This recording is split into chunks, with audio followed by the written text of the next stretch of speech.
आज हम बात कर रहे हैं कैंसर के बारे में। कैंसर जो है वो बहुत ही ज़्यादा हार्मफुल डिजीज़ है और इससे मेजर कॉज देखी जाए तो डेथ जो है वो ग्लोबल स्केल पे बहुत ज़्यादा होती है।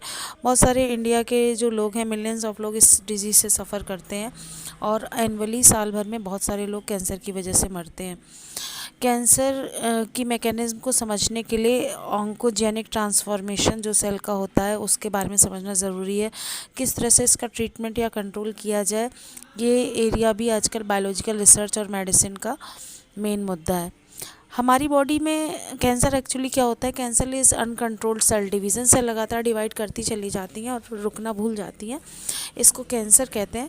हमारी बॉडी में सेल की ग्रोथ होती है और डिफरेंशिएशन यानी टिश्यू फॉर्मेशन जो होता है वो हाईली कंट्रोल्ड होता है और रेगुलेटेड होता है।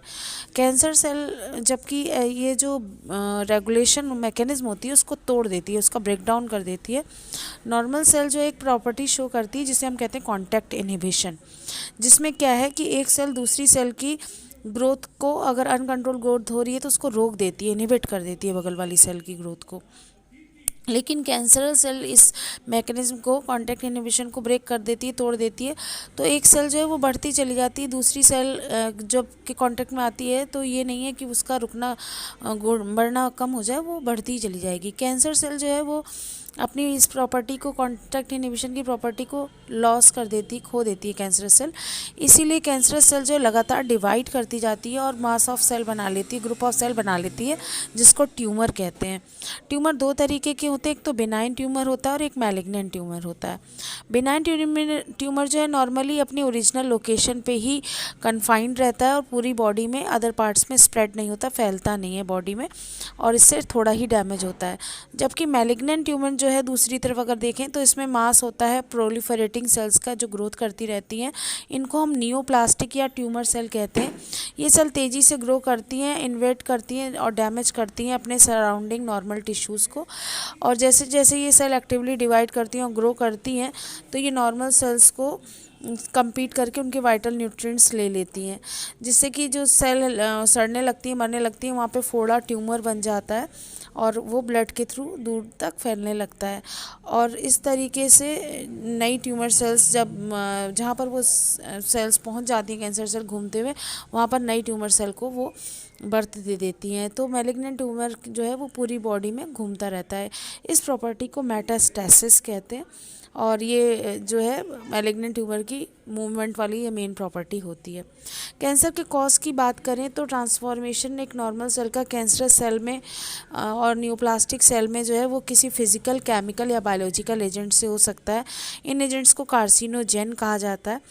आयनाइजेशन रेडिएशन जैसे एक्स-रेज और गामा रेज और नॉन आयनाइजिंग रेडिएशन जैसे यूवी, अल्ट्रावायलेट रेज जो हैं वो डीएनए को डैमेज करती हैं और न्यूप्लास्टिक ट्रांसफॉर्मेशन को बढ़ावा देती हैं। केमिकल कार्सिनोजन जो प्रेजेंट होते हैं वो होते हैं जैसे टोबैको स्मोक में, तंबाकू के धुएं में होते हैं और ये मेजर कॉज है लंग कैंसर का, तंबाकू का धुआं। कैंसर कॉजिंग वायरस भी होते हैं जिन्हें ऑन्कोजेनिक वायरस कहते हैं और इनके जो जीन होते हैं वो वायरल ऑन्कोजीन होते हैं। बहुत सारे जीन जो हैं वो सेलुलर ऑन्कोजीन कहलाते हैं या सी ऑन्क या प्रोटो ऑन्कोजीन भी आइडेंटिफाई किए गए हैं नॉर्मल सेल में, जो कि नॉर्मल सेल में एक्टिवेशन कर देते हैं ऐसी कंडीशन का जिससे कि ऑन्कोजेनिक ट्रांसफॉर्मेशन। कैंसर के डिटेक्शन और डायग्नोसिस की बात करें तो अर्ली डिटेक्शन कैंसर का ज़रूरी है इस डिज़ीज़ को सही तरीके से ट्रीट करने के लिए सक्सेसफुली। कैंसर डिटेक्शन जो है वो बेस होता है बायोप्सी पर और हिस्टोपैथोलॉजिकल स्टडीज़ पे, टिश्यू की और ब्लड की, और बोन मैरो टेस्ट भी इसमें कर सकते हैं जिसमें कि इंक्रीज सेल काउंट को देखा जाता है, ल्यूकेमिया वाले केस को देखा जाता है। बायोप्सी में एक पीस लेते हैं सस्पेक्टेड टिश्यू का और जिस पे आपको शक होता है उस टिश्यू को कट करके उसके सेक्शंस बनाते हैं, स्टेन करते हैं, उनको कलर करते हैं और माइक्रोस्कोप के अंदर एग्जामिन करते हैं। इसे हिस्टोपैथोलॉजिकल स्टडी बोला जाता है, ये पैथोलॉजिस्ट करते हैं। और टेक्निक जैसे रेडियोग्राफी जिसमें यूज़ किया जाता है एक्सरे का, सीटी, कंप्यूटेड टोमोग्राफी और एमआरआई मैग्नेटिक रेजोनेंस इमेजिंग बहुत यूज़फुल है कैंसर के डिटेक्शन के लिए इंटरनल ऑर्गन्स में। कंप्यूटेड टोपोग्राफी में यूज़ किया जाता है एक्सरेज को, जो जनरेट करती है 3 डायमेंशनल इमेज इंटरनल टिश्यू की, ऑब्जेक्ट की। एमआरआई जो है उसमें स्ट्रॉन्ग मैग्नेटिक फील्ड और नॉन आयोनाइजिंग रेडिएशन जो है उनको एक्यूरेटली डिटेक्ट किया जाता है पैथोलॉजिकल और फिजियोलॉजिकल चेंज में जो लिविंग टिश्यू में होता है। एंटीबॉडीज़ जो उसके कैंसर के अगेंस्ट काम करती हैं, कैंसर स्पेसिफिक एंटीजन वो भी यूज होते हैं कुछ कैंसर्स को डिटेक्ट करने में। कुछ टेक्निक मॉलिक्यूलर बायोलॉजी में यूज़ की जा सकती हैं डिटेक्ट करने के लिए जीन को इंडिविजुअल में, और इनहेरिटेड सस्पेसिबिलिटी हो अगर कुछ केसेस में कैंसर की, तो उसका पता लगाने में। ऐसे जीन्स का आइडेंटिफिकेशन जो है वो प्रेडिस्कोप इंडिविजुअल में कुछ कैंसर्स के में हेल्पफुल होता है, जिससे कि हम प्रिवेंशन कैंसर का कर सकते हैं अगर ख़ानदानी पता हो तो हेरिडिटी के बेस पे आइडेंटिफाई किया जा सकता है, सो भी सस्पेक्ट है जिस पे आपको लगता है कि इसे हो सकता है। टोबैको स्मोक भी लंग कैंसर का कॉज होता है।